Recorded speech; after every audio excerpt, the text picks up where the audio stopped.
Olha, avança no Congresso Nacional a discussão sobre a possível liberação da cannabis medicinal, mas os parlamentares ainda divergem em vários pontos dessa proposta. Sobre esse assunto, a gente conversa agora aqui na Jovem Pan com o deputado federal Diego Garcia, do Podemos do Paraná. Tudo bem, deputado? Muito obrigado mais uma vez por estar aqui conosco na Jovem Pan.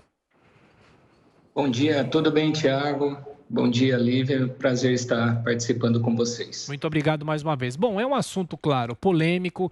O Congresso Nacional sempre é tido tradicionalmente como muito conservador em relação a essa questão, mas eu pergunto, por se tratar de um uso medicinal, de que forma é possível convencer os parlamentares e se vencer essas resistências que existem no próprio Congresso? Na verdade, Tiago, o projeto original, ele tratava de uso medicinal. O substitutivo apresentado, ele se transformou num verdadeiro monstro. Esse projeto ele foi totalmente modificado. O projeto original, ele continha apenas 3 artigos. O substitutivo apresentado pelo relator, o deputado Luciano Dutti, são 60 artigos. O relator ele mudou até a ementa do projeto, que dizia assim: viabilizar a comercialização de medicamentos que contenham extratos, substratos ou partes da planta cannabis sativa em sua formulação. A ementa agora do substitutivo dispõe sobre o marco regulatório da cannabis no Brasil. Então, a quem interessa um marco regulatório da cannabis num momento como esse? E ele já no artigo 1º, no seu substitutivo, ali já começa a demonstrar os perigos que isso irá trazer caso esse projeto de lei seja aprovado, porque ele diz assim: agora permite as atividades de cultivo, processamento, pesquisa, transporte, produção, industrialização, manipulação, comercialização, importação e exportação de produtos à base de cannabis, seja para fins medicinais, seja para fins cosméticos, para fins culinários e para fins têxteis. Então, com esse argumento de que a proposta serve para dar remédio para os pacientes que precisam, eles querem, na verdade, criar uma nova indústria no Brasil a partir da cannabis, da maconha, para fins cosméticos, têxteis, alimentícios. Eles querem criar uma cultura da cannabis, da maconha aqui no nosso país. Então, é contra isso que nós, nesse momento, estamos lutando. Porque o parlamento, não cabe ao parlamento autorizar registro, prescrever medicamento. Já existem os órgãos competentes para isso. Incorporar medicamento pelo SUS não cabe à Câmara dos Deputados, ao Senado Federal. Por isso, nós temos a Anvisa, temos no Ministério da Saúde a Conitec, que são os órgãos responsáveis para fazer isso, não o parlamento. O parlamento ele pode sim promover debates, audiências públicas sobre esses temas, mas a sua competência maior é assegurar orçamento para a compra dos medicamentos de alto custo.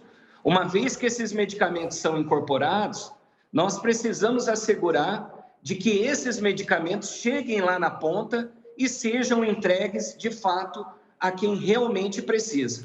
Deputado, a proposta estabelece, né, que esse cultivo seja feito por parte de empresas com essas finalidades que o senhor bem colocou, mediante autorização.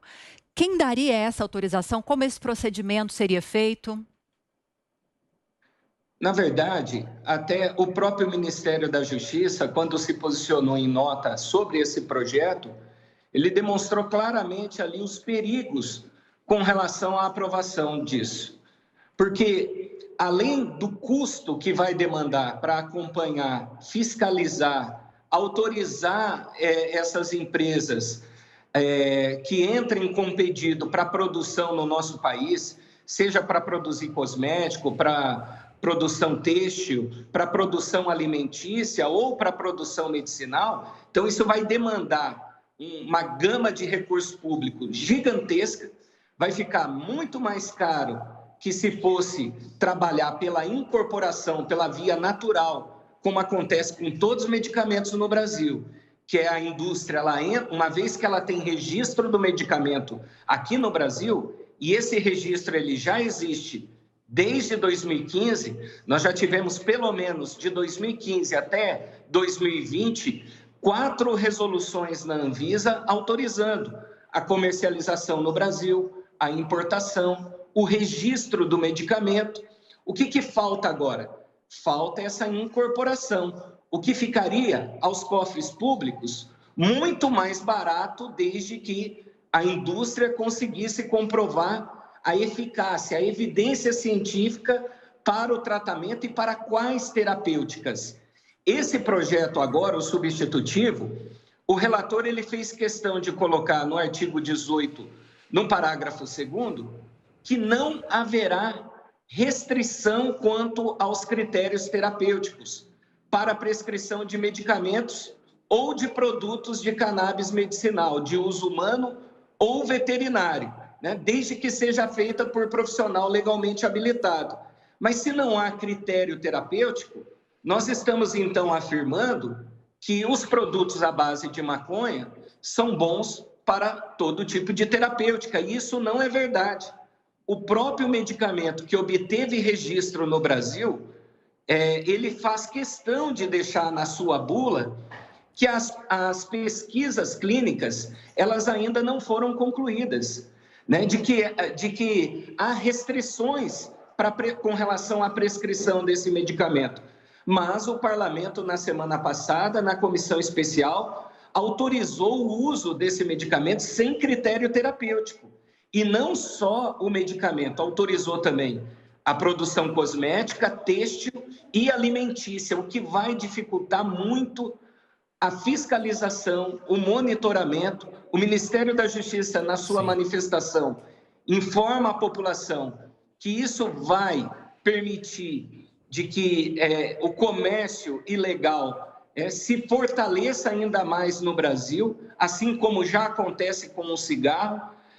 Vai se tornar praticamente impossível fiscalizar essas empresas, e não só empresas, mas também as associações, porque o relator, no seu substitutivo agora, ele inclui as associações. E nós sabemos como existem associações no Brasil. Existem associações dentro da residência das pessoas, né? Com pessoa jurídica, mas no fundo de casa. Como que nós vamos fiscalizar isso em território nacional? A quantidade de pessoas capacitadas que vai demandar para saber se a produção que está sendo feita no fundo daquela casa, naquela associação, é de fato uma produção que está de acordo com aquilo que a Anvisa está estabelecendo, com aquilo que os órgãos de fiscalização e controle estão estabelecendo. Então, por isso que nós falamos que, ao aprovar essa proposta, nós estamos abrindo a porteira no Brasil para o uso recreativo, né, para o comércio ilegal, né, para a produção em larga escala da maconha no Brasil. E é aí que estão os perigos desse projeto. Deputado, em 30 segundos, nosso tempo já está esgotado. O senhor acredita, sinceramente, que esse projeto pode ser aprovado na Câmara nesse ano ainda ou não?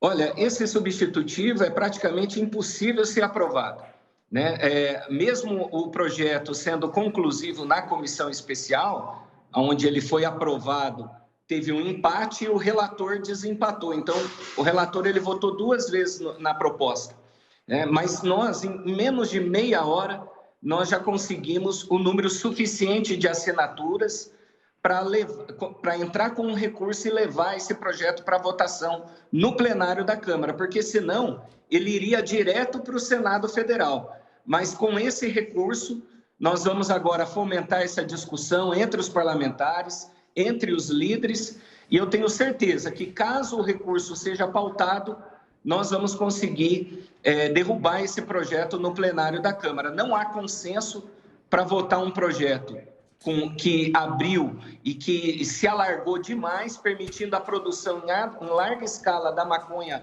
no Brasil. A sociedade brasileira é totalmente contra, e nós esperamos aí conseguir ter sucesso agora com esse recurso e derrubar o projeto. Perfeito. Deputado Diego Garcia, do Podemos, do Paraná, muito obrigado mais uma vez. Bom trabalho. Até a próxima. Obrigado.